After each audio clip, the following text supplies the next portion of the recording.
Today, we're diving into some intense political drama that has unfolded between former President Donald Trump and Ukrainian President Volodymyr Zelenskyy.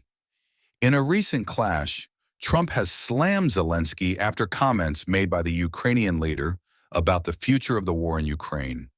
This is the latest chapter in the ongoing dynamic between the two leaders, and we're going to break it all down for you today.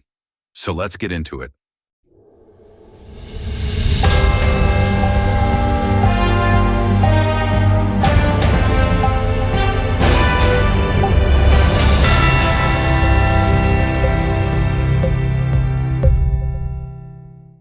To understand why these comments from Trump are causing such a stir, we first need to look at what President Zelenskyy said.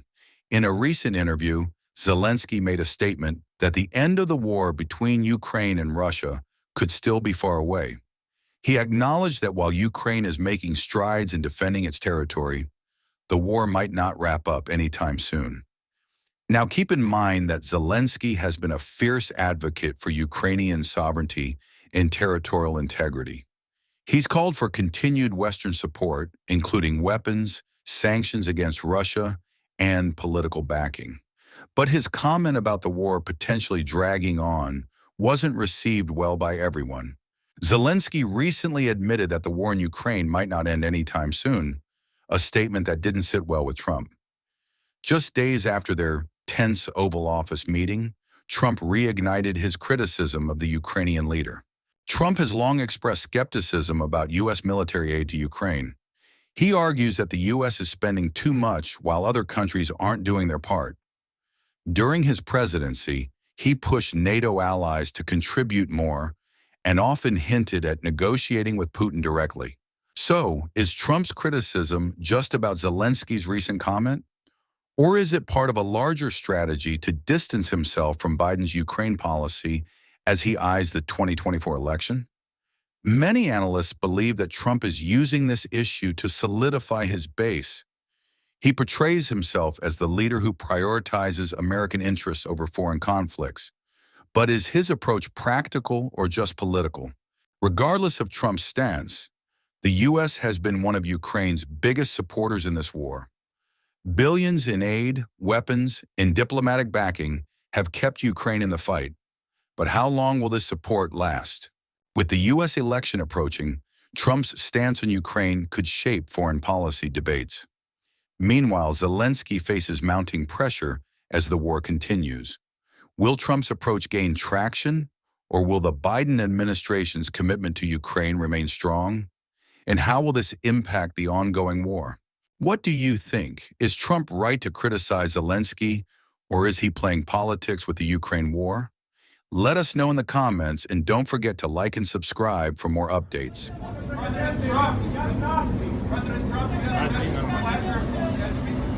Thank you very much.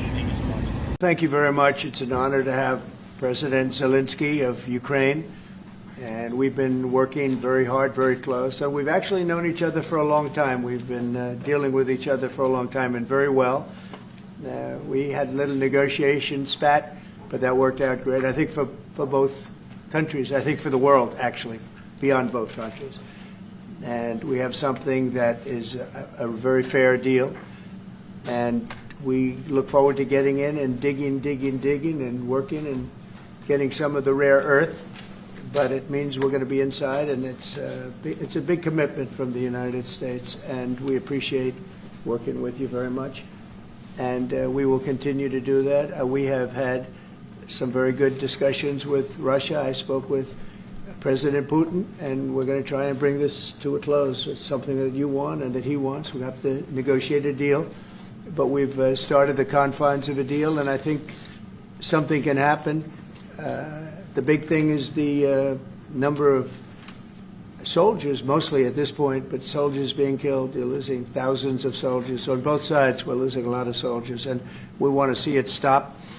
And we want to see the money get put to different kinds of use, like rebuilding. And we're going to be working very hard. But we've had a lot of very good conversations. I will say until we came along, the Biden administration didn't speak to Russia whatsoever.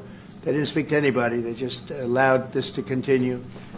And I will say that, I'll say in front of you, you've heard me say it 1,000 times, if I were president, this war would have never happened. We would have had a deal negotiated for you without having to go through what you've gone through. But your soldiers have been unbelievably brave. We've given them great equipment, but somebody has to use the equipment. They've been unbelievably brave, and we give them great credit. This was supposed to be over very quickly, and here we are 3 years later. So I give tremendous credit to your generals and your soldiers and yourself in the sense that it's been very hard fighting, very tough fighting. They're great fighters. And you have to be very proud of them from that standpoint. But now we want to get it over with. It's enough, right? We want to get it over with. So it's an honor to have you here. Thank you very much for coming. We're going to sign the agreement at the conference in the East Room in a little while, right after lunch. And we'll be having lunch together. We're also discussing some other things. And we appreciate everybody being here. It's somewhat of an exciting moment, but the really exciting moment is when they stop the shooting or we end up with a deal. And I think we're fairly close to getting that, and an honor to have you. With how much money is the U.S. going to put into the fund that is being created today, and how does this provide long-term security for Ukraine? Well, we don't know exactly how much because we're going to be putting some money in a fund that we're going to get from the raw earth that we're going to be taking and sharing in terms of revenue. So it's going to be a lot of money will be made from the sale and from the use of raw earth. And as you know, our country doesn't have much raw earth. We have a lot of oil and gas, but we don't have a lot of the raw earth. And what we do have is protected by the environmentalists, but that can be unprotected. But still, it's not very much. They have among the best in the world in terms of raw earth. So we're going to be using that, using it for all of the things we do, including AI and including weapons and the military, and it's really going to very much satisfy our needs. So it's something that just worked out really well. We have a lot of oil and we have a lot of gas, we have a lot, but we don't have raw earth. So this has just about every component of the raw earth that we need for computers, for all of the things we do. This puts us in great shape. I hope I'm going to be remembered as a peacemaker. This would be a great thing if we could do this. I'm doing this to save lives more than anything else. Second is to save a lot of money, but I consider that to be far less important. So I hope I'm going to thank you, Brian, for that question. It was a nice question. I hope I'll be known and recognized as a peacemaker. This would be a great thing to solve. This is a very dangerous situation. You know, this could lead to a third world war. This was headed in the wrong direction. If this election were lost, if we didn't win this election, and by the way, we won it by a lot. That was a mandate. We won every swing state. We won the popular vote by millions and millions of votes. We won everything. The districts, you look at the areas of red, take a look at a map. This was a big mandate, and this was one of the things. I said, we're going to get this thing settled. If we didn't win, I think this could have very well ended up in a third world war. It's a pathway to peace. It's a pathway to getting something solved. And I feel that as the head of this country, I have an obligation to do that. Plus, you know, we're very much involved. We got involved. It's too bad we got involved because there should have been no involvement, because there should have been no war. And there shouldn't have been October 7th. That would have never happened. As you know, Iran was broke. They had no money to give to Hezbollah. They had no money to give to Hamas. They were stone cold broke. And then under Biden, they became rich as hell. They went from no money to $300 billion in a period of 4 years. And they gave a lot of that money away, and you see what happened. And that's a real mess also that we hope to be able to solve. But no, I appreciate your question very much. I feel I have an obligation to try and do something to stop the death. I'm in the middle. I want to solve this thing. I'm for both. I want to get it solved. And it's wonderful to speak badly about somebody else, but I want to get it solved. If we can solve it, great. If we can't solve it, they're going to have to fight it out, and who knows what's going to happen. But I want to see it get solved. What changed between the first time that Secretary Bessent gave President Zelenskyy the agreement and today for the signing? We made a deal. So What was the I'm was there a just- deciding factor? Or was there- I'm a business person. We made a deal. That's what changed. I didn't think we were going to make a deal, and we ended up making the deal. So that changed. You know? We're committed to NATO, but NATO has to step up, and the Europeans have to step up more than they have.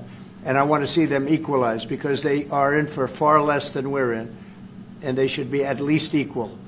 You understand that?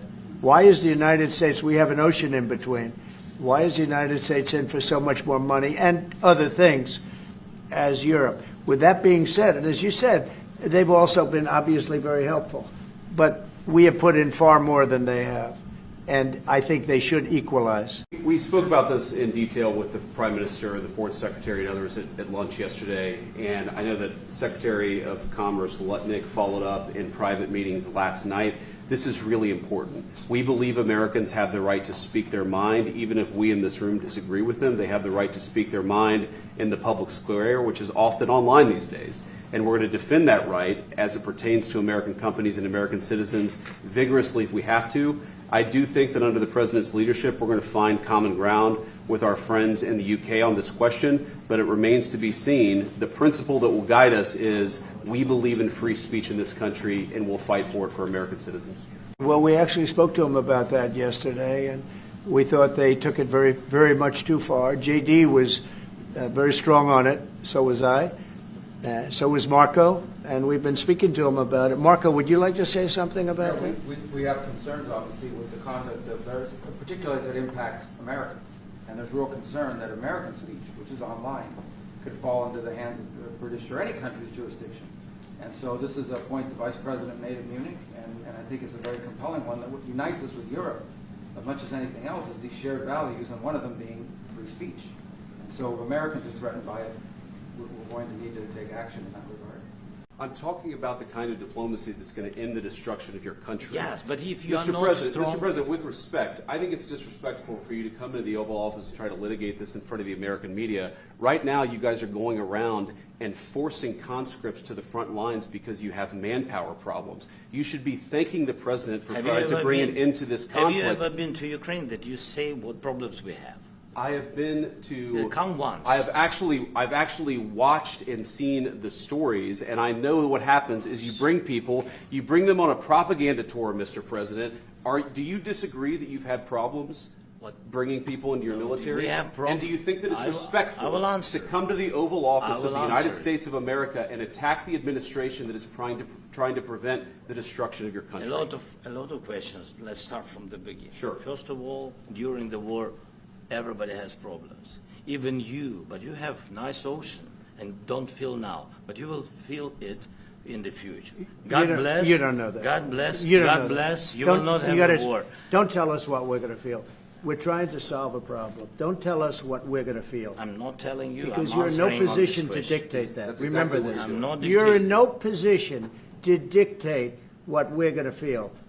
We're going to feel very good. You will feel influence. We're going to feel very good and very strong. You will feel influence. You're right now not in a very good position. You've allowed yourself to be in a very bad position, and he happens to be right about it. From the very beginning of the war. You're not Mr. in a Brown, good position. I You don't was have in the cards right now. With us, you start having not cards. playing But cards. right now, you don't. I'm very You're playing serious, cards. Mr. President. You're I'm playing very cards. serious. You're gambling I'm with the president lives in of war. millions of people. You think- You're gambling with World War III. What do you think You're about? gambling What with do you World think War about? III. And You- what you're doing is very disrespectful to the country, this country. It's with back all to you. respect to your Far country. more than a lot of people said I'm wearing they respect. should have. Have you said thank you once? A lot of times. No, in this Even entire meeting, today. have you said thank Even you? today. You went to Pennsylvania and campaigned for the opposition in October. Offer some words of appreciation for the United States what of are you speaking America about? and the president who's trying to save your country. Excuse me, that was with Obama, who gave you sheets, and I gave you javelins. Yes. I gave you the javelins to take out all those tanks. Obama gave you sheets. In fact, the statement is Obama gave sheets and Trump gave javelins. You got to be more thankful, because let me tell you, you don't have the cards. With us, you have the cards. But without us, you don't have any cards. It's going to be a very hard thing to do business like this, I tell you. Just say thank you. I said a lot of times thank you to American people. Except that there are disagreements, and let's go litigate those disagreements rather than trying to fight it out in the American media when you're wrong. We know that you're wrong. But you see, I think it's good for the American people to see what's going on over here. I think it's very important. That's why I kept this going so long. You have to be thankful. You don't have the I'm cards. thankful. You're buried there. Your people are dying. tell you You're again, running I low know. on soldiers. Don't- Listen, don't please, you're running Mr. low on President. soldiers. It would be a damn good thing. Mr. And then President. then you tell us, I don't want a ceasefire. I don't want a ceasefire. I want to go and I want this. Look, if you could get a ceasefire right now, I tell you, you take it so the bullets stop flying and your men stop getting killed. Of course, we want to stop the war. But you're saying you don't want a ceasefire. But I said to you, I want a ceasefire. with guarantees. Because you'll get a ceasefire faster than a degree.